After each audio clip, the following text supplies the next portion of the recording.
मेरा पानी उतरता देख मेरे किनारे पर घर मत बना लेना, मैं समंदर हूँ, लौट कर जरूर आऊंगा। महाराष्ट्र की सत्ता की कमान संभालने के साथ ही देवेंद्र फडणवीस ने साल 2019 में दिए अपने इस बयान को सच कर दिखाया।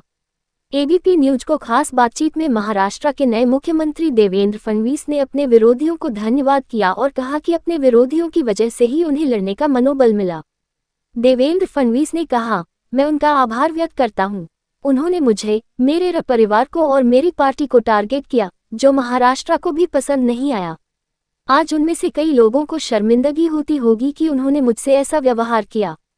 साल 2022 में जब उपमुख्यमंत्री बना, तभी मैंने कह दिया था कि मैं सबसे बदला लूंगा और मैंने बदला ले लिया है। बदले के रूप में मैंने सबको माफ कर दिया। मुख्यमंत्री बनने के बाद देवेंद्र फडणवीस ने कहा कि उन्होंने नई पारी शुरू कर दी है और अब उनका फोकस है समाज के अंतिम व्यक्ति तक विकास पहुंचाना। अपनी जीत का श्रेय देवेंद्र फडणवीस ने सबसे पहले महाराष्ट्र की जनता को दिया है। उन्होंने कहा, जिस जनता ने हमें बहुत बड़ा बहुमत दिया, प्रधानमंत्री नरेंद्र मोदी ने एक है तो सेफ है नारा दिया और इस नारे से प्रेरित होकर लोग इकट्ठा हुए और उन्होंने मतदान किया। महाराष्ट्र सीएम ने कहा, 2.5 साल में महायुति सरकार ने जो काम किया वह महाराष्ट्र की जनता को पसंद आया। लाडली बहना योजना ने महिलाओं में सकारात्मकता पैदा की। सरकार ने किसानों और युवाओं के लिए भी योजनाएं लाईं।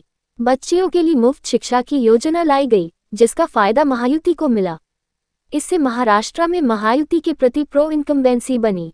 अपने 10 साल के सफर में देवेंद्र फडणवीस मुख्यमंत्री बने, फिर सीएम बनने के बाद पद छोड़ना पड़ा और अब फिर मुख्यमंत्री पद की कमान संभाली। इस सफर को महाराष्ट्र के मुख्यमंत्री ने रोलर कोस्टर राइड बताया है। उन्होंने कहा, बीजेपी में हमें सिखाया जाता है कि चुनाव में जीत टीम वर्क होता है और हार एक सीख कही जाती है। अगर मैं अपनी ही तुलना 2014 से करूं तो अब मैं परिपक्व हुआ हूं। कई आघात सहन करने से आत्मिक ताकत बढ़ती है। किसी परिस्थिति में कैसे रिएक्ट करना चाहिए, इसका भी तरीका आता है। अब मैं बदल गया हूं और बेहतर हुआ हूं। महाराष्ट्र के मुख्यमंत्री देवेंद्र फडणवीस से सवाल किया गया कि बीजेपी को हिंदुत्व के एजेंडे से फायदा मिला है, क्या इसकी वजह से महाराष्ट्र में ध्रुवीकरण हुआ है। इस पर सीएम फडणवीस ने कहा, महाराष्ट्र में हिंदुत्व का असर रहा है, लेकिन इसे पोलराइजेशन नहीं कहा जा सकता।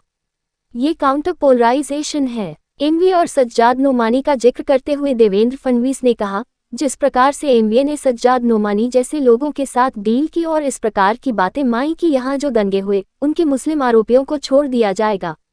सज्जाद नोमानी ने ऐसी 17 मांगें की थीं।